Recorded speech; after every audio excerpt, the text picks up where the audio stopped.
CH11 बहुत जल्द मैं तुम्हें हासिल कर लूंगा। डिस्क्लेमर। तो दोस्तों, ये कहानी काल्पनिक कहानी है जो आपके मनोरंजन के लिए बनाया गया है। अगर यह नोबेल स्टोरी आप लोगों को पसंद आए तो लाइक, कमेंट एंड सब्सक्राइब ज़्यादा से ज़्यादा शेयर करें और अगला एपिसोड देखने के लिए कमेंट करें। तो दोस्तों, हम आपका ज़्यादा समय न लेते हुए कहानी को आगे बढ़ते हैं। 11 हर्षवर्धन के ऑफिस से बाहर निकलने के बाद रौनक के साथ हुई उसके बाद काव्या का मूड काफी खराब हो गया था। वैसे तो काव्या ने उम्मीद भी नहीं किया था कि इंटरव्यू वाले दिन ही उसकी मुलाकात रौनक से हो जाएगी, पर आज रौनक से मिलने के बाद उसे ऐसे जवाब देने के बाद काव्या काफी अच्छा फील कर रही थी। अब अगर जो उसे इस ऑफिस में काम भी मिल जाता है और उसका सामना रौनक से हर रोज भी होता है तो काव्या को कोई फर्क नहीं पड़ता, क्योंकि अब वह रौनक को जवाब देना सीख गई थी। इंटरव्यू के बाद काव्या सुपरमार्केट चली जाती है। वहां से कुछ सब्जियां खरीदने के बाद काव्या दिव्या के उस अपार्टमेंट पर वापस जाती है जहां वो रहती थी। अभी दिव्या घर नहीं आई थी। ये देख काव्या बिना कोई देरी के किचन में चली जाती है रात का खाना बनाने के लिए। पिछले 5 दिन से वही दिव्या के हाथ के बनाए उन बेस्वाद नूडल्स को खाने के बाद काव्या का भी मूड अब नूडल से भर गया था। खाना बनाने में काव्या ने भी कोई मास्टर शेफ नहीं थी, पर वह दिव्या से तो अच्छा ही बना लेती थी। इसलिए इंटरव्यू से आने के बाद काव्या बिना कोई देरी किए खाना बनाने के काम में लग जाती है। हाँ ठीक है, मैं घर पर पहुंच गई। नहीं, मैं तुमसे बाद में बात करती हूँ, चलो बाय। काव्या अभी किचन में काम कर रही थी कि तभी उसे बाहर से दिव्या की आवाज़ सुनाई देती है, जो शायद से अभी अपने बॉयफ्रेंड से बात करने में लगी थी। दिव्या को ऐसे अपने बॉयफ्रेंड से बात करते देख एक सेकंड को काव्या अपने पिछले जीवन के बारे में सोचती है, पर तुरंत ही उसे भूलकर वह वापस से किचन में काम में लग जाती है। 10 मिनट बाद ही दिव्या भी चेंज करके किचन में आती है, तो किचन में बने उन डिशेस के खुशबू को लेते हुए वह मुस्कुराते हुए बोलती है, वाह यार, ये तो बहुत टेस्टी दिख रहे हैं। फाइनली आज कितने दिनों बाद कुछ अच्छा खाने को मिलेगा।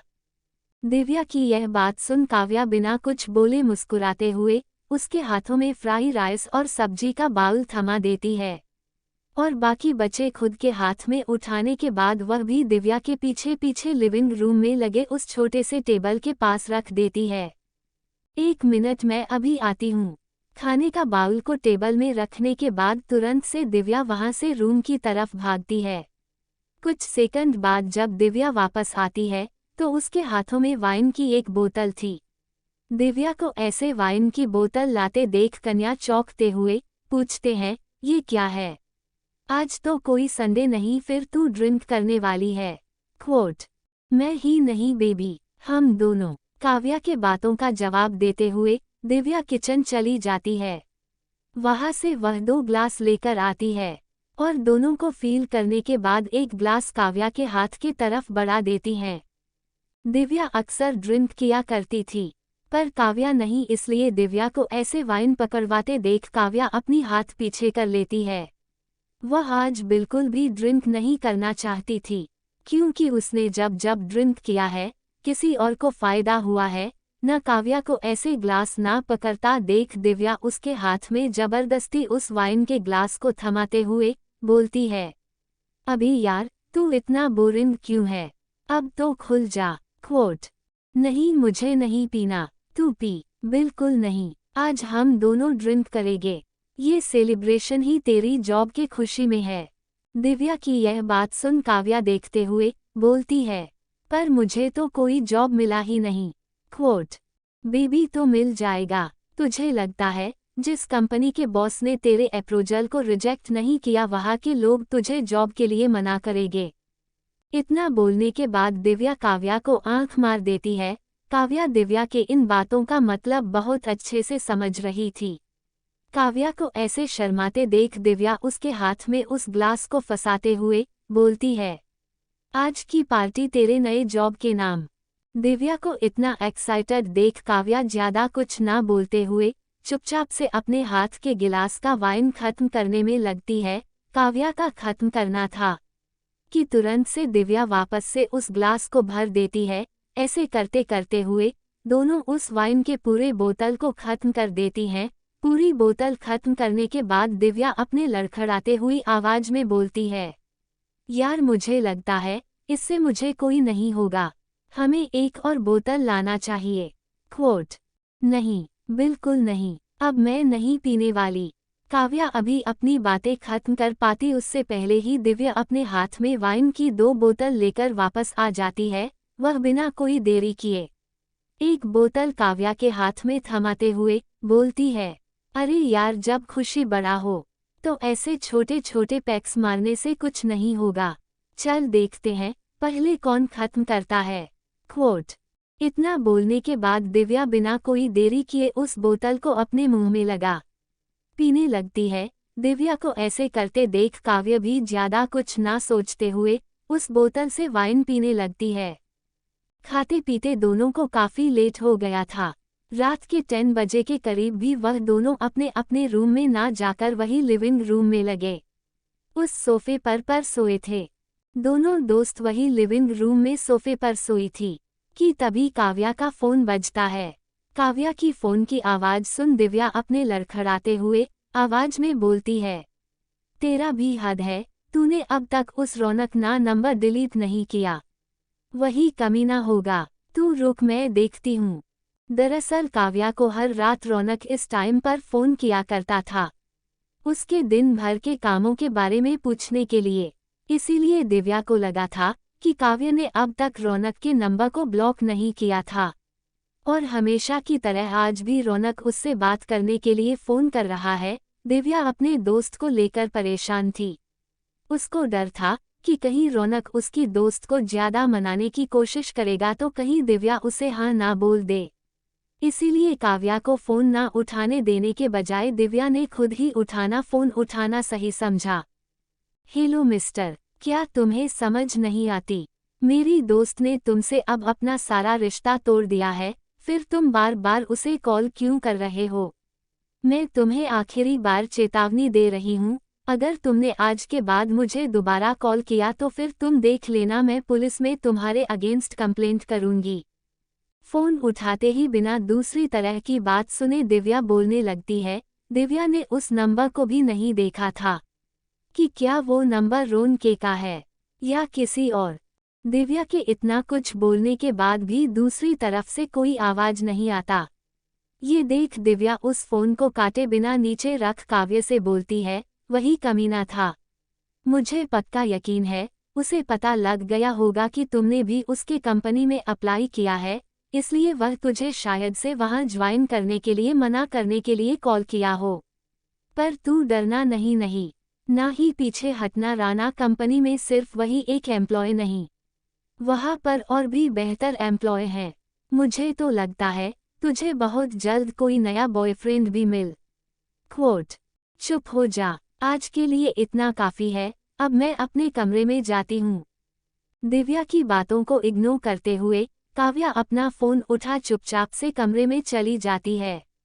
फोन को सिरहाने में रखने के बाद काव्या सो जाती हैं, क्योंकि आज का उसका दिन काफी स्ट्रेस भरा गुजरा था। वही फोन के दूसरी तरफ बैठा उस आदमी ने अभी तक कॉल कट नहीं किया था। दूसरी तरफ से फोन पर बैठा हुआ आदमी अभी भी काव्य के सांसों को महसूस कर पा रहा था। वह कोई नहीं हर्षवर्धन राणा था। ये पता लगने के बाद कि काव्या पूरी तरीके से सो चुकी है, राणा अपना फोन रख देता है। हर्षवर्धन राणा अभी अपने अपार्टमेंट के बिस्तर पर सोया था कि तभी उसे उस लड़की का ध्यान आता है जिसके साथ वह पिछले 2 दिनों को गुजारे था। उस लड़की के बारे में रघुवेद ने पहले ही अपने असिस्टेंट को इन्फॉर्मेशन निकालने के लिए बोला था, जिसके बाद उसकी असिस्टेंट ने ही उसे काव्या का नंबर दिया था। पर हर्षवर्धन को काव्या के उसके कंपनी को ज्वाइन करने के बारे में कोई आइडिया नहीं था। काव्या का फोन कट करने के बाद हर्षवर्धन अपने असिस्टेंट को कॉल लगा देता है। असिस्टेंट से सारी जानकारी लेने के बाद उसे कुछ ऑर्डर देने के बाद हर्षवर्धन अपना फोन रख देता है। बिस्तर पर लेटा हर्षवर्धन खुद में बरबरता है, बहुत जल्द मैं तुम्हें हासिल कर लूंगा। इतना बोलते हुए हर्षवर्धन अपने साइड में पड़े उस खाली बेड की ओर देखते हुए मुस्कुराने लगता है। आप लोगों ने तो तुम मेरी स्टोरी की रेटिंग ही गिरा दी।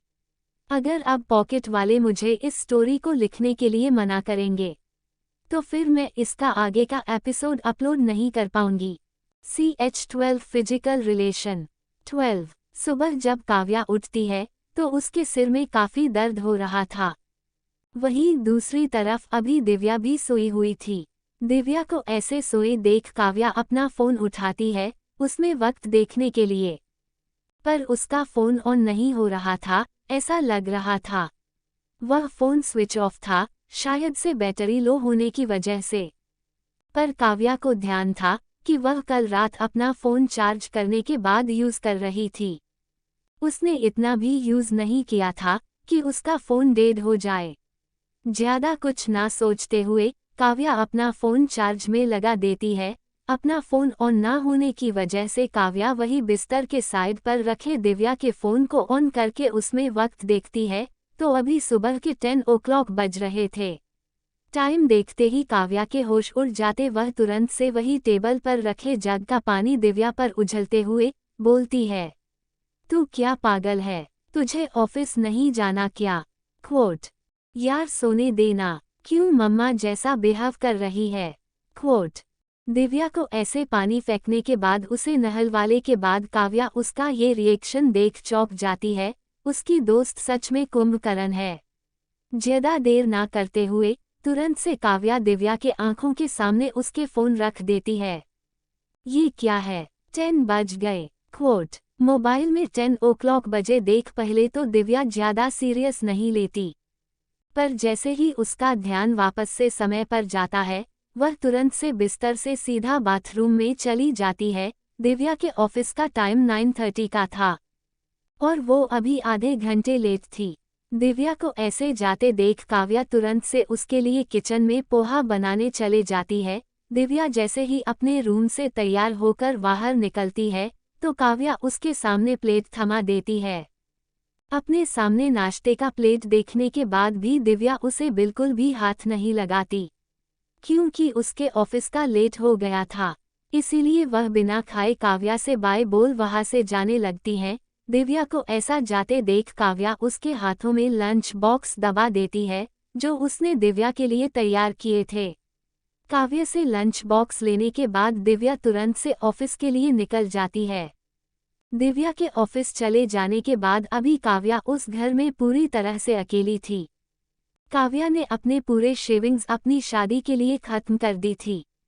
अभी वह इस घर में और वह जो कुछ भी खा रही थी वह सब दिव्या के बदौलत था, क्योंकि उसका सेविंग सारा उसके शादी के रेजिमेंट में चला गया था। पर अभी काव्या के पास कोई जॉब भी नहीं थी, इसीलिए दिव्या के जाने के बाद काव्या चुपचाप से उस घर की सफाई में लग जाती है। काम करने के थोड़ी देर बाद काव्या जैसे ही जाकर अपना फोन ऑन करती है तो उसके मोबाइल पर एक अननोन नंबर से कॉल आता है।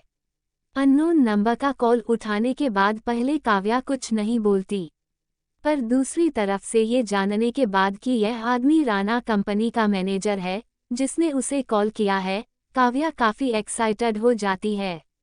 मिस काव्या, हमने आपको ये बताने के लिए कॉल किया है कि आप हमारे जॉब के लिए फिट बैठती है, तो क्या आप आज से ऑफिस ज्वाइन करना पसंद करेंगे?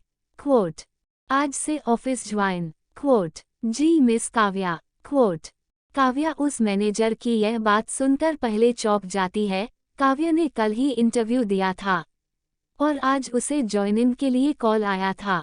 वह चाहते थे कि काव्या आज ही उनका ऑफिस ज्वाइन कर ले। ये सब देख काव्या को काफी अजीब लग रहा था, पर दूसरी तरफ काव्या को नौकरी की भी सख्त जरूरत थी। ऐसे वह दिव्या के ऊपर आश्रित नहीं रह सकती थी। ऊपर से काव्या के डैडी की भी तबीयत खराब रहती है, उसे अपने गांव भी अपने माँ बाप के लिए पैसा भेजना पड़ता है। ये सब सोचते हुए काव्या तुरंत से हाँ बोल देती है। ओके सर, थैंक यू, मैं बस आधे घंटे में आती हूँ। क्वोट।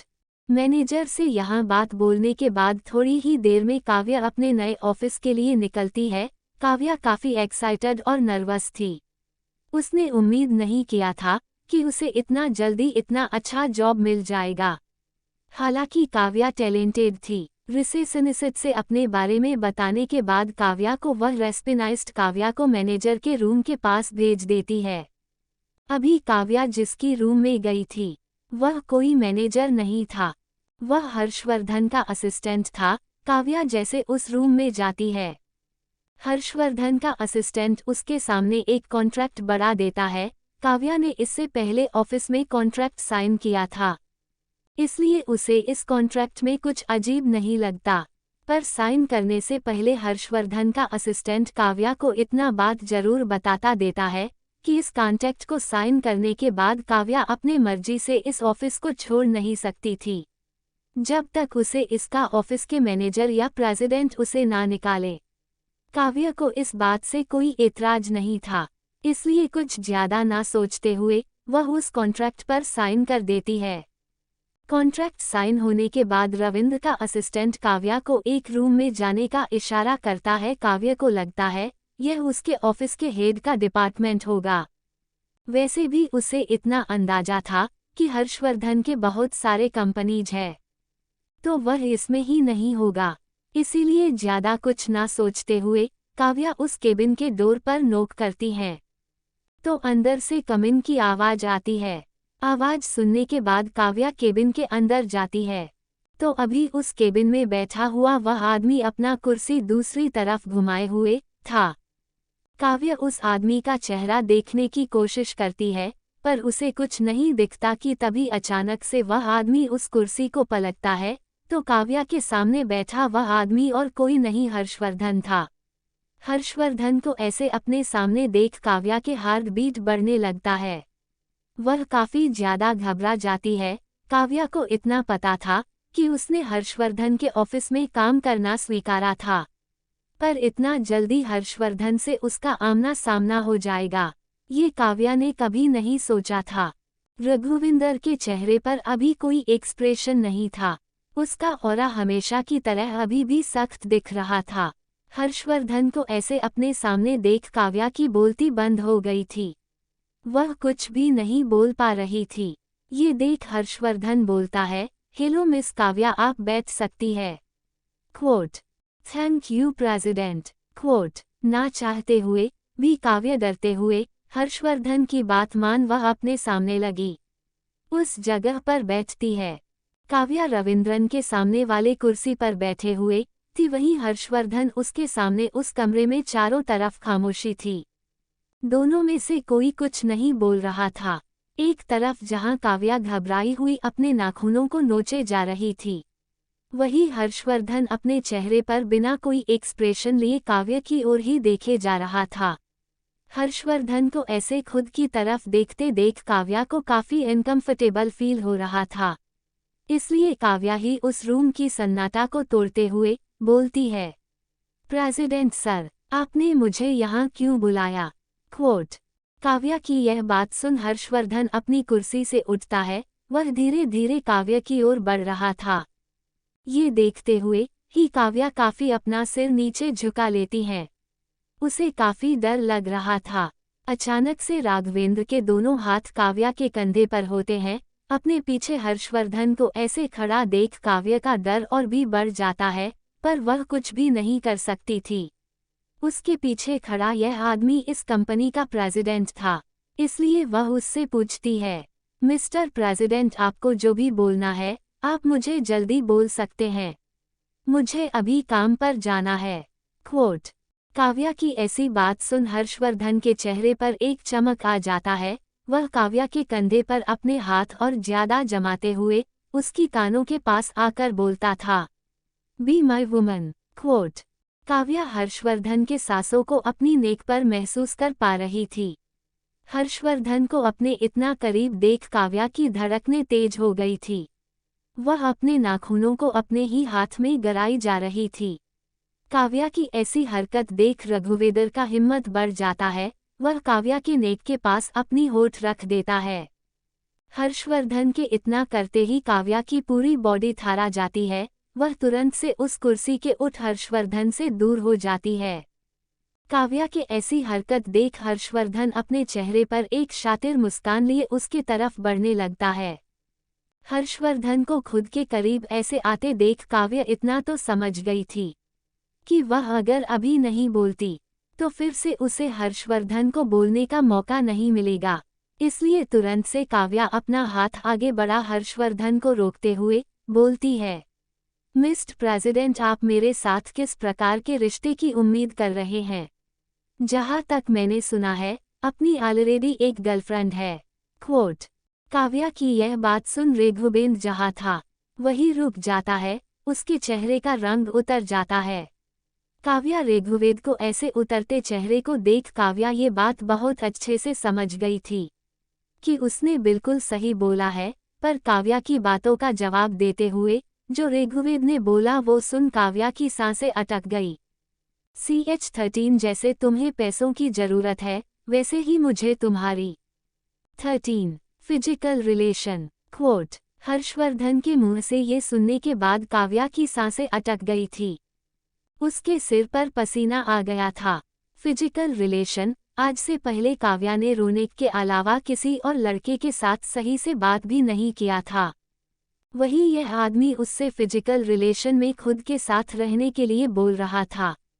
5 साल के रिश्ते में भी काव्या ने रौनक को खुद को कभी टच तक करने नहीं दिया था, क्योंकि वह शादी से पहले ऐसा कुछ नहीं करना चाहती थी। उस रात उसके और हर्षवर्धन के बीच भी जो कुछ भी हुआ था वह सिर्फ उसके नशा और गुस्से की वजह से। ये सब सोचते हुए काव्या अपने हाथ की मुट्ठी गुस्से में बांध लेती है। न यह आदमी उससे ऐसी बातें नहीं कैसे कर सकता था।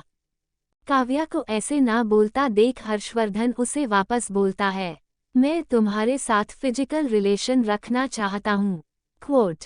हर्षवर्धन की आवाज सुनते ही काव्या को गुस्सा और बढ़ जाता है। वह गुस्से में थी, पर फिर भी हर्षवर्धन इस कंपनी का प्रेसिडेंट था और वह उससे कई ज्यादा अमीर था। इसीलिए काव्या खुद के गुस्से को कंट्रोल करते हुए बोलती है, सॉरी मिस्टर प्रेसिडेंट, पर आप जैसा मुझे समझ रहे हैं मैं वैसी लड़की नहीं हूँ। क्वोट। मैंने तुम्हें ऐसी वैसी लड़की की तरह नहीं समझ रहा हूँ। मैं बस तुमसे यही चाहता हूँ कि तुम मेरे साथ फिजिकल रिलेशन में रहो। हम दोनों बेड पार्टनर रहेंगे, बाकी हमारे बीच कोई रिश्ता नहीं रहेगा। जैसे मुझे लगता है कि तुम्हें पैसों की जरूरत है वैसे मुझे तुम्हारी। क्वोट। सॉरी मिस्टर प्रेसिडेंट, पर आप अब भी गलत सोच रहे हैं, क्योंकि मुझे इतना भी पैसों की जरूरत नहीं जिसके लिए मैं खुद को बेच दूं। क्वोट। काव्या थी ये बात सुन हर्षवर्धन शांत हो जाता है। वह अपने सामने खड़ी उस लड़की को देखता है जिसका चेहरा अभी गुस्से की वजह से लाल हो गया था।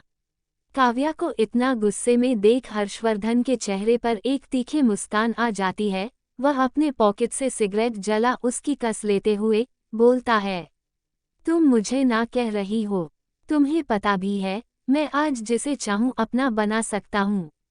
क्वोट। हर्षवर्धन को ऐसे हंसते मुस्कुराते हुए ये सब बोलते देख काव्या के चेहरे पर भी मुस्कान आ जाता है।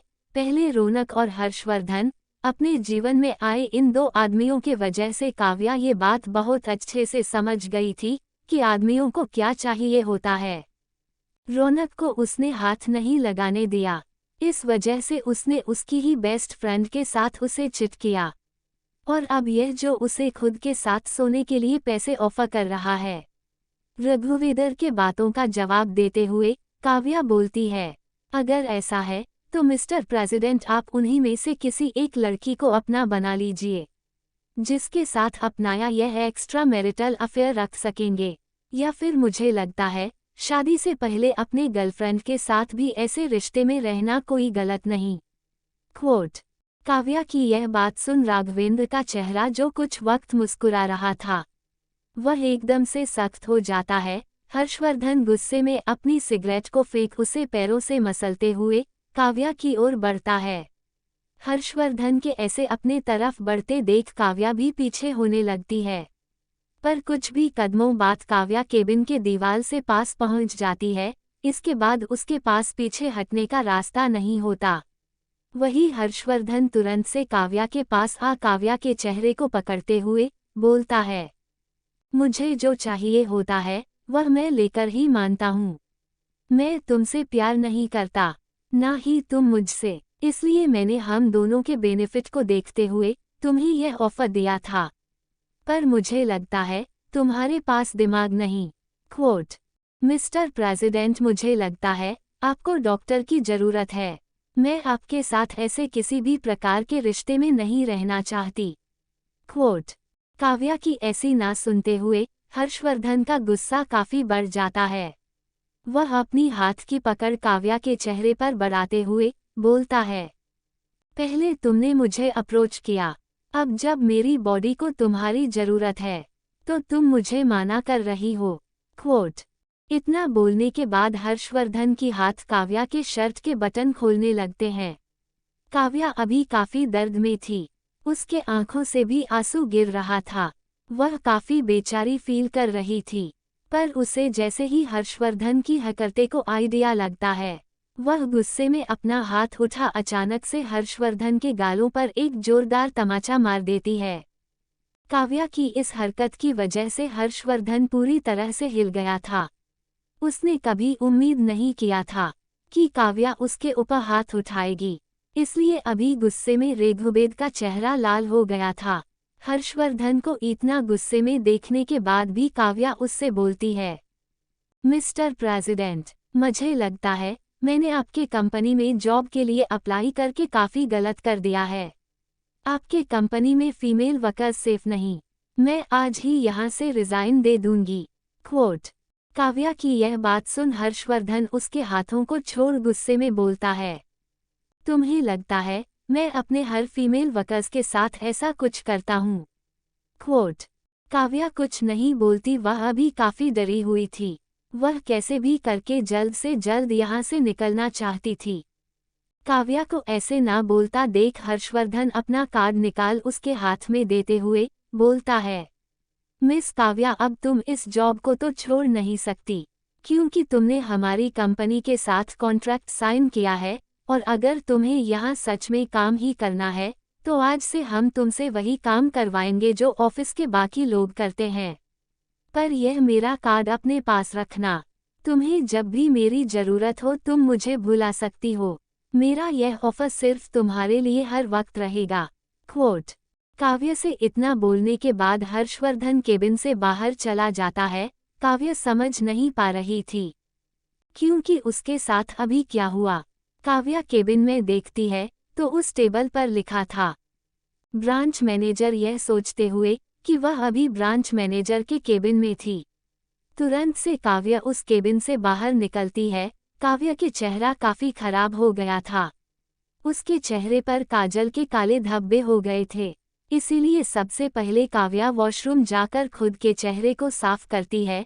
काव्या अपना चेहरा साफ कर जैसे वॉशरूम से बाहर निकलती है, उसके सामने एक लड़की खड़ी रहती है। काव्या को देखते ही वह लड़की बोलती है, तो तुम होम डिजाइनिंग डिपार्टमेंट की नहीं एम्प्लॉय है ना? क्वोट, उस लड़की की यह बात सुन काव्या अपना सिर्फ हाँ में हिला देती है।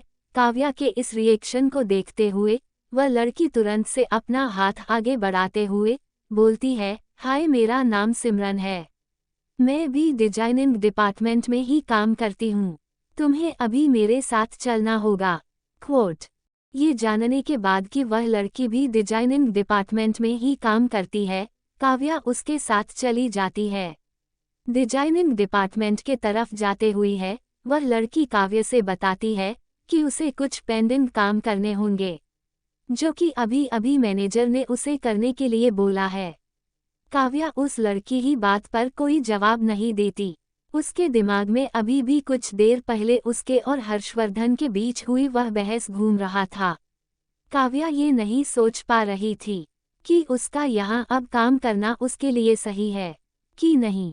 डिजाइनिंग डिपार्टमेंट में काव्या को साथ ले जाकर वह लड़की काव्या को एक डेस्क के सामने ले जाकर उसे वहां बैठने का इशारा करते हुए बोलती है, ये सारे पेंडिंग वर्क्स है जो तुम्हें आज ही खत्म करने हैं। मैनेजर ने मुझे बोला था तुम्हें बताने के लिए, बाकी अगर तुम्हें कुछ भी मदद चाहिए तो तुम मुझसे बता सकती हो, मैं तुम्हारे बगल वाले डेस्क पर ही हूँ।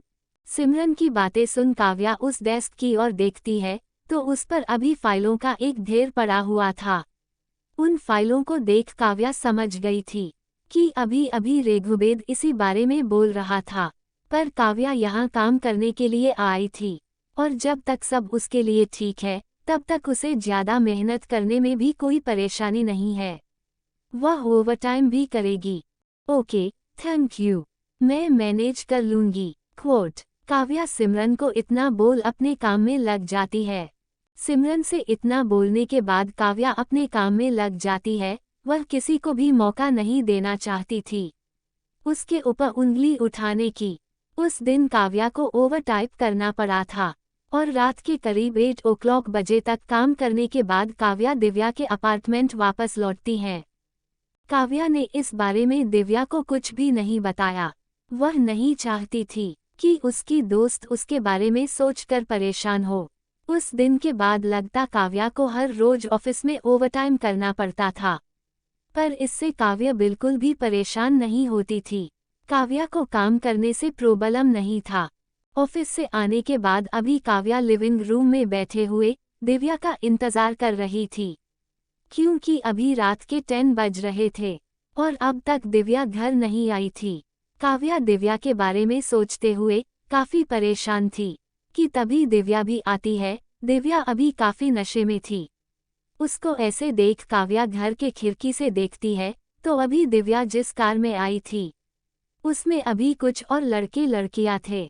वह लोग काफी ड्रिंक किए हुए थे। दिव्या की ऐसी हालत देख काव्या उसको डांटते हुए बोलती है, ये सब क्या है, तू कब से ऐसे बाहर ड्रिंक करने लगी। क्वोट। सॉरी बेबी, वह आज नकुल का बर्थडे था तो बस इसलिए वो आज थोड़ा मैंने ड्रिंक कर लिया। बाकी तू देख सकती है अभी भी मैं अपने पैरों पर चल सकती हूँ। क्वोट। काव्या से इतना बोल दिया उसे चलकर दिखाने लगती है। दिव्या के पैर लड़खड़ा रहे थे। ये देखकर काव्या उससे और ज्यादा कुछ ना पूछते हुए उसके कमरे तक ले जाती है। दिव्या को बेड पर सुलाने के बाद का काव्या अपने रूम में जाती है तो देखती है उसका फोन बज रहा था। यह फोन काव्या के घर से आया था। काव्या फोन उठाती है तो दूसरी तरह से अपनी माँ की बात सुन काव्या की आंखों में आंसू आ जाता है। अपनी माँ की पूरी बात सुन काव्या का चेहरा सफेद पड़ जाता है, उसके आंखों से आंसू बहने लगता है। फिर भी काव्या अपनी माँ को समझाते हुए बोलती है, मॉम आप चिंता मत करो, मैं कुछ इंतजाम करती हूँ। क्वोट। CH14 काव्या पहुंची हर्षवर्धन के पास मदद के लिए। 14 फोन के दूसरी तरफ से अपनी माँ की बात सुनने के बाद काव्या के हाथ पैर कांपने लगते हैं, उसके आंखों से आंसू बहने लगता है, पर फिर भी वह अपनी मॉम को संभालने की कोशिश करते हुए बोलती है, आप चिंता मत करो मैं कुछ इंतजाम करती हूँ। क्वोट। अपने मॉम की फोन कट हो जाने के बाद अभी काव्या अपने बिस्तर पर ना बैठकर फर्श पर बैठे हुए रो रही थी। काव्या की स्थिति अभी देखने में काफी बदतर लग रहा था। दरअसल अभी काव्या की मॉम ने फोन किया था। काव्या ने ही शुरू से ही अपने परिवार का भार उठाने के लिए जॉब करना स्टार्ट कर दिया था। वही उसकी फैमिली गांव में रहती थी। काव्या के डैड जिनको बहुत पहले से ही हार्ट प्रॉब्लम की वजह से बिस्तर पकड़ना पड़ा था, वह परिवार के आगे बढ़ाने में कोई मदद नहीं करते थे। काव्या की मॉम ने कभी घर से बाहर जाकर कुछ किया ही नहीं था। हाँ, उसका एक छोटा भाई था, पर वह भाई भी अभी अपनी पढ़ाई कर रहा था। काव्या के ऊपर पूरी जिम्मेदारी थी, इसलिए रौनक से शादी के पहले काव्या ने उसे अपने फैमिली को सपोर्ट करने के लिए बोला था। रौनक काव्या की जिम्मेदारी समझता था, इसलिए रौनक से काव्या को बताया था कि उसे जॉब करने की जरूरत नहीं, वह उसके परिवार के लिए महीने का 10,000 रुपीस भेजेगा जब तक उसका भाई अपने पैरों पर खड़ा नहीं हो जाता। इसी खुशी में रौनक से शादी की वजह से काव्या ने अपनी सारी सेविंग खत्म कर दी थी और अब जाकर उसकी मॉम का कॉल आया था, जो उसे ये बता रही थी कि उसके और रौनक के शादी टूटने की खबर से उसके डैड को फिर से हार्ट अटैक आया था, जिसके बाद डॉक्टर ने उनके हार्ट को सर्जरी करने को बोला है। अगर जल्द से जल्द उनकी सर्जरी नहीं की जाती तो शायद से वह दोबारा घर को वापस नहीं जाएंगे। अपनी मां की यह बात करने के बाद काव्या अभी परेशान हुए बैठी थी। उसके आंखों में आंसू मारा था और उसका दिमाग यह सोचने में लगा था कि वह 20 to 25 लाख रुपए का जुगाड़ आखिर कहाँ से करेगी। दिव्या जब सुबह उठती है तो वह काव्य के रूम में जाती है, क्योंकि कल वो ज्यादा ड्रिंक करके आई थी। इसीलिए दिव्या अभी काव्य से इस बारे में बात करना चाहती थी। दिव्या जानती थी कि काव्या उसको लेकर परेशान होगी। दिव्या जैसे ही काव्या के रूम में पहुंचती है तो काव्या के रूम का माहौल देखकर चौंक जाती है। अभी काव्या फर्श पर सोई हुई थी। ये देख तुरंत से दिव्या जाकर उसे उठाती है तो अभी काव्या का पूरा शरीर ठंडा पड़ा था। काव्या की ऐसी हालत देख तुरंत से दिव्या उसको आंखों के पानी मार उसे उठाती है। काव्या जो कि कल रात अपने डैड के इलाज के लिए पैसों के बारे में सोचते सोचते वही फर्श पर ही सो गई थी। वह अचानक से उठती है तो उसकी नज़र दिव्या पर जाती है। दिव्या को ऐसे अपने सामने देख बिना कोई देरी किए काव्या तुरंत से उसे गले लगा रोने लगती है। दिव्या को काव्या के प्रॉब्लम के बारे में कुछ भी नहीं पता था, इसलिए काव्या को ऐसे रोते देख वो उससे पूछती है, क्या हुआ तुझे? पहले तू मुझे बता, क्या फिर से तुझे रौनक और मोनिका ने परेशान किया? दिव्या के कितना बोलने पर भी काव्या कुछ नहीं बोल रही थी। ये देख दिव्या वापस से पूछती है, क्या तू सच में मुझसे कुछ नहीं बताना चाहती? ऐसे रोकर कोई फायदा नहीं, तू पहले मुझे बता, हो सकता है मैं तेरी मदद कर दूँ। दिव्या की यह बात सुन काव्या उससे अपनी सारी प्रॉब्लम्स बता देती है। काव्या की बात सुन दिव्या की भी आंखें नम हो जाती है। काव्या जानती थी कि उसके दोस्त के परिवार में उसको प्यार करने वाले सिर्फ उसके डैड ही थे, वरना तो उसकी मॉम को अपने बेटे से ही फुर्सत नहीं था। काव्या की बातें सुन कुछ सेकंड सोचने के बाद है अचानक से दिव्या अपना फ़ोन उठा उससे अपने बैंक में रखे 1.5 लाख रुपया काव्या के बैंक में ट्रांसफ़र कर देती है, बिना ज़्यादा कोई सोचे। दिव्या के बैंक में उसकी सेविंग इस साल की मात्र 1.5 लाख रुपया है, ये बात काव्या भी जानती थी। दिव्या के ऐसे करने से काव्या के आंखों का आंसू और ज़्यादा तेजी से गिरने लगता है। उसने सच में एक बहुत अच्छे और सच्चे दोस्त बनाई थी, जो इस मुश्किल भरी स्थिति में उसके साथी थी। पर दिव्या के इस पैसे के बाद भी काव्य को अभी भी 20 लाख रुपए से ज़्यादा की ज़रूरत थी। उसके डैड के सर्जरी के लिए अभी भी उसे बहुत ज़्यादा पैसों की ज़रूरत थी। तू चिंता मत कर, सब ठीक होगा, मुझे लगता है हम दोनों मिलकर सब मैनेज कर लेंगे। पर तेरे ऐसे रोने से कुछ नहीं होने वाला। क्वोट। काव्या को समझाते हुए दिव्या बोलती है। दिव्या की यह बात सुन काव्या वापस से उसके गले लगने के बाद उससे रोती हुई बोलती है, थैंक यू, मैं सच में बहुत लकी हूँ कि तू मेरी दोस्त है, पर इतने पैसों का इंतजाम मैं कहाँ से करूँगी? मेरे पास कोई सेविंग भी नहीं। क्वोट। तू चिंता मत कर, मैं अपने बॉयफ्रेंड से बात करती हूँ। इतना पैसा उसके लिए भी पॉसिबल नहीं होगा, पर फिर भी अभी हमारे पास सबसे हेल्प मांगने के अलावा और कोई चारा नहीं। क्वोट। दिव्या अभी काव्या को समझा ही रही थी कि तभी काव्या का फ़ोन दोबारा से बजता है। यह फ़ोन उसकी मॉम का था, जो उससे ये बताने के लिए कॉल की हुई थी कि उसके डैड की कंडीशन काफ़ी बदतर होते जा रही है। अगर जल्द से जल्द उनका सर्जरी नहीं कराया जाता तो शायद से कल से वह उनके साथ भी ना हो। अपनी माँ की ऐसी बात सुन काव्य जो कुछ वक्त पहले दिव्या की बातें सुन थोड़ा हिम्मत जुटा कर पैसे जोड़ने के बारे में सोचने लगी थी, वह वापस से रोने लगती है। वह अपने डैड को ऐसे मरते हुए नहीं देख सकती थी, पर उसके पास अभी कोई आइडिया नहीं था। उसे समझ नहीं आ रहा था वह क्या करे। अपने दोस्तों से भी थोड़ा थोड़ा पैसा इकट्ठा करने के बाद इतना जल्दी इतना पैसा का इंतजाम वह नहीं कर सकती थी। अभी काव्या अपनी मॉम से बात करने के बाद वही लिविंग रूम में बैठे हुए रो रही थी। काव्या के बगल में अभी दिव्या भी थी। दिव्या ने भी अपने बॉयफ्रेंड से बात किया था, पर इस वक्त उसके बॉयफ्रेंड ने सीधा से अपना पल्ला झाड़ लिया, ये कहकर कि उसे अभी उन दोनों के शादी के लिए अभी पैसे इकट्ठे करने में लगा है, उसे उसकी दोस्त की मदद नहीं करनी। अपने बॉयफ्रेंड की यह बात सुन काव्या अभी उससे लड़कर आई थी। काव्या की ऐसी हालत देख दिव्या को समझ नहीं आ रहा था कि वह उसे कैसे संभाले। तभी दिव्या को हर्षवर्धन का ध्यान आता है। वह तुरंत से काव्य के चेहरे को पकड़ते हुए बोलती है, मुझे पता है कि तूने मुझे बताया था कि हर्षवर्धन और तेरे बीच कोई रिश्ता नहीं, पर उस दिन मॉल वाले घटना में हर्षवर्धन ने तेरी मदद की थी। मोनिका और रौनक के सामने तो फिर आज क्यों नहीं, मुझे लगता है अभी वही हमारा मदद कर सकता है। वैसे भी तुम नहीं जानती, वह इस शहर के सबसे ज्यादा अमीर में से एक है, उसके लिए इतना पैसा आम बात होगा। क्वोट। दिव्या की बात सुन काव्या की हार्टबीट बढ़ने लगती है। अब तक उसके और हर्षवर्धन में जो कुछ भी हुआ था वह काफी कॉम्प्लिकेटेड था। लास्ट टाइम हर्षवर्धन और उसकी हुए बहस में उसने हर्षवर्धन को साफ साफ खुद से दूर रहने के लिए बोल दिया था, जिसके बाद हर्षवर्धन उससे ऑफिस में भी दोबारा नहीं मिला। वह कभी उस ऑफिस में आया ही नहीं। आज अगर अचानक से वह उसके पास पैसे के लिए हाथ फैलाती है तो वह उसके बारे में क्या सोचेगा। वैसे भी लास्ट टाइम काव्य ने उसे थप्पड़ मारा था, तो शायद से वह काव्या को अपने पास भी नहीं आने दें। पर अभी उसे हर्षवर्धन की जरूरत थी, इसलिए काव्या हर्षवर्धन से मिलने का सोचती है। काव्या तुरंत से तैयार होकर अपने घर से निकलती है।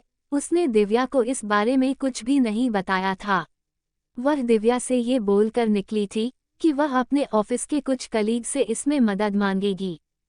कहीं ना कहीं ये कहना गलत नहीं होगा कि काव्या अभी खुद को बेचने जा रही थी, क्योंकि उसका कपड़ा हमेशा से आज कहीं ज्यादा बोल्ड था। उसने अपने चेहरे पर भी मेकअप किया हुआ था, जो वह यूजुअली नहीं करती थी।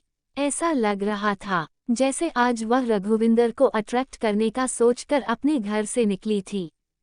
काव्या आज अपने ऑफिस से छुट्टी ले सीधा हर्षवर्धन के हेड ऑफिस चली जाती है। वह डायरेक्ट जाकर हर्षवर्धन के केबिन में उसे नहीं मिल सकती थी, इसीलिए काव्य ने पार्किंग में उसकी गाड़ी के सामने ही रुक हर्षवर्धन के आने का इंतजार किया। बहुत देर तक काव्य हर्षवर्धन का इंतजार करती रही। इंतजार करते करते अभी ऑफिस की छुट्टी का वक्त हो गया था। वही काव्या को ऐसे पार्किंग में खड़ी देख ऑफिस से निकल रहे कितने ही लोगों ने उसे लिफ्ट देने की बात पूछी, क्योंकि काव्या अभी काफी खूबसूरत लग रही थी। पर काव्या उन लोगों के साथ ना जाकर हर्षवर्धन का आने का इंतजार करती रहती है, क्योंकि उसे अभी उसकी जरूरत थी। बहुत देर तक हर्षवर्धन का इंतजार करते करते काव्या के पैरों में अब दर्द भी होने लगा था। वही पार्किंग से धीरे धीरे करके सभी गाड़ियां चली गई थी। काव्या खुद को ये सोचने से नहीं रोक पा रही थी कि क्या वह सच में अभी हर्षवर्धन के कार के पास ही खड़ी थी, या फिर वह किसी और गाड़ी से आया था और उसके आने से पहले ही यहाँ से निकल गया। अभी काव्या ये सब सोचते में ही लगी थी कि तभी उसे दूर से हर्षवर्धन एक झलक दिखाई देती है। हर्षवर्धन को ऐसे सामने से आते देख तुरंत से काव्या छिप जाती है। हमेशा की तरह अभी भी हर्षवर्धन के चेहरे पर कोई भाव नहीं था। उसका ऑरा हमेशा से सख्त था और अभी भी उसने हमेशा की तरह ही ब्लैक कोट पैंट पहने हुए था। काव्या वही पार्किंग के दीवार के पीछे छिपी थी कि तभी हर्षवर्धन आके अपनी कार की साइड खिड़की खोलता है, पर तभी उसे मिरर में काव्या की परछाई दिखती है। तुरंत से वह पीछे मुड़कर देखता है तो अभी काव्या उसके सामने वाले दीवार के सहारे खड़ी थी। काव्या को ऐसे देख हर्षवर्धन चौंक जाता है, फिर वह बिना कोई देरी किए उसके पास पहुंचता है।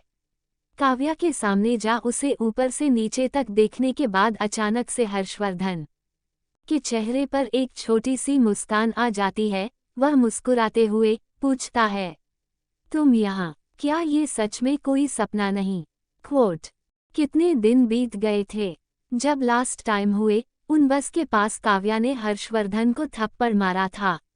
उसके बाद हर्षवर्धन उसके सामने कभी आया ही नहीं, और आज अचानक से काव्या उसके सामने थी। उसे ऐसे देख रघुवीर थोड़ा चौंक गया था। वो मैं तुमसे मिलने आई थी। क्वोट। मुझसे मिलने? क्या सच में? मैं कुछ गलत नहीं सुन रहा? जहाँ तक मुझे याद है लास्ट टाइम तुमने मुझे कहा था कि तुम मुझे देखना तक पसंद नहीं करती, और आज अचानक से तुम मेरे सामने ऐसे आ गई। क्या तुम मुझे इसके मीटिंग के पीछे का वजह एक्सप्लेन कर सकती हो? क्वोट। काव्या पहले से ही जानती थी कि हर्षवर्धन उसे ऐसे अपने सामने देख जरूर चौंकेगा। वह इतनी आसानी से उसके झूठ को एक्सेप्ट नहीं करने वाला, पर फिर भी काव्या को अभी उसकी जरूरत थी, इसलिए वह बोलती है, मैं आजकल काफी अकेला फील कर रही हूँ, मुझे किसी ऐसे खास की जरूर है जो मुझे कंफर्ट करे, इसलिए मैं यहाँ हूँ। क्या इतना काफी नहीं? क्वोट। काव्या का इतना बोलना था कि हर्षवर्धन का चेहरा और सख्त हो जाता है। वह काव्या को घूरते हुए अपने आंखों से ही उसके यहाँ आने के पीछे की वजह जान लेना चाहता था। ये देख काव्या काफी घबरा जाती है। वह ऐसे अचानक उससे इतना पैसा नहीं मांग सकती थी, उससे पहले उसे उसको अपने तरफ करना ही होगा। इसलिए अचानक से काव्या हर्षवर्धन के गले में अपनी हाथ फंसा देती है। वह शायद से उसे अभी किस करने ही वाली थी। ये देख अचानक से हर्षवर्धन उसे खुद से दूर करते हुए पूछता है, ये तुम क्या करने की कोशिश कर रही हो? क्या तुम सीधा से अपने पॉइंट पर नहीं आ सकती? क्वोट। काव्या हर्षवर्धन के आंखों में खुद के लिए नफरत और गुस्सा साफ साफ देख सकती थी। वह अभी काव्य से काफी डिसअपॉइंटेड लग रहा था। हर्षवर्धन को ऐसे गुस्सा में देख काव्या को लगता है कि अब वह शायद से इस आदमी को अपनी हेल्प करने के लिए नहीं मना सकती, इसीलिए वह एक आखिरी कोशिश करते हुए बोलती है, मैं तो बस यहाँ तुम्हारे साथ कुछ वक्त बिताने आई थी, पर लगता है तुम्हारे अंदर अब वो बात नहीं रहा। आई थिंक मुझे कोई और ढूंढ लेना चाहिए। क्वोट। अभी शाम तक मैं एक और एपिसोड अपलोड करने की कोशिश करूंगा। सॉरी, पर बहुत लोग मेरी इस स्टोरी को पढ़कर डिसअपॉइंट हो, क्योंकि मेरी इस स्टोरी की फीमेल लीड इतना स्ट्रांग नहीं होने वाली। पर यह बात है कि वह जब भी किसी और के सामने आएगी तो पूरी मजबूती के साथ लड़ेगी। वह दूसरों को करारा जवाब देगी, पर हर्षवर्धन से सामने नहीं। इसीलिए जो भी या एक्सपेक्ट कर रहे हो कि मेरी इस स्टोरी की फीमेल लीड हर्षवर्धन के सामने डटकर सामना, तो मैं उन्हें पहले ही यह बात क्लियर कर देना चाहता हूं कि आप शायद से गलत स्टोरी पढ़ रहे हो। वैसे मैं एक बात जरूर बताऊंगा, हर्षवर्धन कभी भी काव्या की इंसल्ट नहीं करेगा। ये बात और है कि वह अभी एक खड़ूस बिजनेसमैन है, तो वह हर चीज को बिजनेस से ही जोड़ता है, पर धीरे धीरे उसके अंदर भी चंगे जाएंगे। पर इतना जल्दी इतना कुछ अच्छा होने की मैं उम्मीद नहीं दे रहा। वैसे भी उसने पहले ही क्लियर कर दिया था कि उसे क्या चाहिए। मुझे आशा है आप लोगों को अब समझ आ गया होगा। अब आप दोनों लीड के बारे में सब कुछ जानने के बाद ही आगे के एपिसोड का इंतजार करना, वरना आप मेरी ये स्टोरी स्किप कर सकते हो। कोई बात नहीं, सबकी अपनी अपनी चॉइस होती है। थैंक यू सपोर्ट के लिए और सॉरी निराश करने के लिए। CH15 be my women. 15। मैं तो बस यहाँ तुम्हारे साथ कुछ वक्त बिताने आई थी, पर लगता है तुम्हारे अंदर अब वो बात नहीं रहा। ठीक है, मुझे कोई और ढूंढ लेना चाहिए। क्वोट। आपका प्लान सक्सेसफुल ना होता देख अचानक से काव्य इतना बोलते हुए वहां से जाने लगती है कि तभी अचानक से हर्षवर्धन उसके हाथों को पकड़ तुरंत से अपने करीब खींचते हुए गुस्से में बोलता है, लगता है तुम लास्ट टाइम मुझसे सेटिस्फाई नहीं हुई थी। मुझे और मेहनत की जरूरत है, मैंने सच में तुम्हें कम आंका है। क्वोट। हर्षवर्धन काव्या को पकड़े हुए उसे दीवार से सटा देता है। उसके ऐसा करने की वजह से काव्या को काफी दर्द हो रहा था, इसलिए वह हर्षवर्धन को खुद से दूर करने की कोशिश करते हुए बोलती है, मुझे लगता है मैं किसी गलत आदमी के पास आ गई हूँ, मुझे जाना चाहिए। क्वोट। हर्षवर्धन को खुद से दूर करने की कोशिश करते हुए काव्या बोलती है, पर हर्षवर्धन अब उसे खुद से दूर करने के चक्कर में बिल्कुल नहीं था। उल्टा वो उसे अपने और करीब खींचते हुए बोलता है, अब जब तुम मुझे इतना हंगरी दिख रही हो तो मैं तुम्हें ऐसे कैसे खुद से दूर जाने दे सकता हूँ। क्वोट। इतना बोलते हुए बिना कोई देरी किए हर्षवर्धन तुरंत से काव्या को उठाकर अपने कार में डाल लेता है। काव्या को ऐसे उसके साथ उस कार के अंदर बैठने से अपना प्लान सक्सेसफुल लग रहा था, इसलिए वह उस कार से बाहर निकलने का कोई विरोध नहीं करती। तुरंत से हर्षवर्धन अपने कार को स्टार्ट कर वहां से निकल जाता है। अभी सड़क पर हर्षवर्धन की कार बहुत तेजी से बढ़ रहा था। उसको ऐसे कार चलाते देख काव्या पूछती है, हम कहाँ जा रहे हैं? क्या तुम अभी इस कार में वापस से कंफर्टेबल हो? अगर ऐसा है तो मुझे कोई प्रॉब्लम नहीं। क्वोट। हर्षवर्धन की यह बातें सुन काव्या का चेहरा लाल हो जाता है। उसके सामने पिछली बार के चित्र आने लगते हैं। इसीलिए वह हर्षवर्धन से वापस से ज्यादा कुछ पूछ खिड़की के बाहर देखने लगती है। थोड़ी देर बाद ही हर्षवर्धन अपने कार को रोकता है तो वह अभी एक 5 स्टार होटल के सामने थे। उस होटल के अंदर काव्या की जाने की औलाद नहीं थी। शायद से उसके 1 महीने का पगार देने पर वह इस होटल पर एक शाम गुजार सके। तो क्या हर्षवर्धन उससे मिलने के लिए यहाँ पर आया है? काव्या हर्षवर्धन से बात करना चाहती थी। वही वो हर्षवर्धन क्या चाहता था ये भी समझती थी, पर उसके लिए इस जगह पर आना काव्या को काफी कॉस्टली लग रहा था। इसलिए वह बोलती है, हम कहीं और भी मिल सकते थे। इसके लिए हमें इतना महीने 5 स्टार होटल में आने की जरूरत नहीं। मेरे पास कोई पैसा नहीं। क्वोट। काव्या की यह बात सुन हर्षवर्धन उसके तरफ देखता है तो अभी उसके चेहरे का रंग उतरा था। ये देख हर्षवर्धन के चेहरे पर एक छोटी सी मुस्कान आ जाता है। वह आगे बढ़ते हुए बोलता है, यहाँ आने सबसे फ्री होगा तुम्हारे लिए। क्वोट। फ्री होगा? वो कैसे? काव्या तुरंत से पूछती है। क्योंकि ये होटल मेरा है। अब तुम्हें लगता है मुझे खुद के होटल में ही आराम करने के लिए पैसे देने की जरूरत है? काव्या हर्षवर्धन की यह बात सुन चौंक जाती है। हर्षवर्धन इस होटल का मालिक है। वह इस होटल के बारे में जानती थी। इस होटल के मालिक के और 55 होटल और थे। एक बार काव्या ने इस बारे में पढ़ा था। तो क्या सच में हर्षवर्धन इतना अमीर है? वह सच में होटल भी चलाता है? काव्या हर्षवर्धन की बात सुन चौंक गई थी। प्रेसिडेंट सर, आप यहाँ? क्या मुझसे कोई गलती हो गई?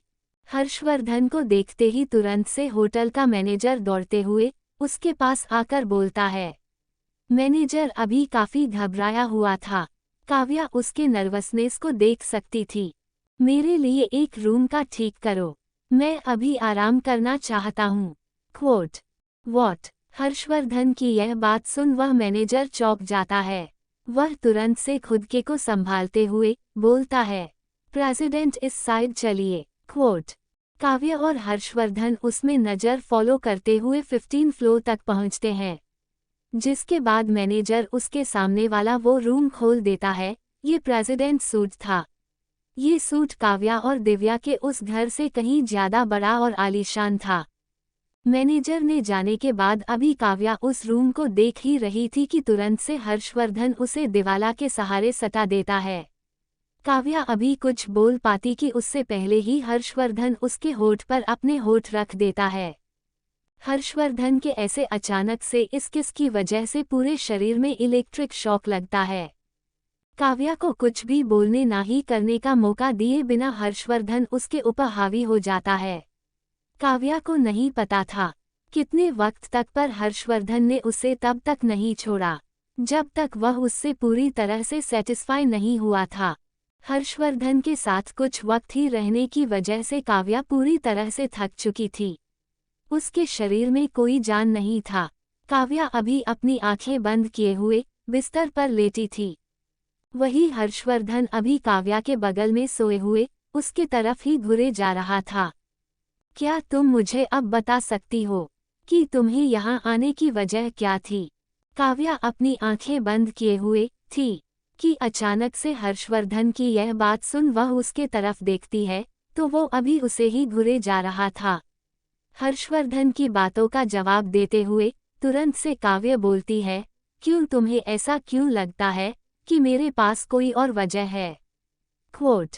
काव्या की यह बात सुन हर्षवर्धन का चेहरा सख्त हो जाता है।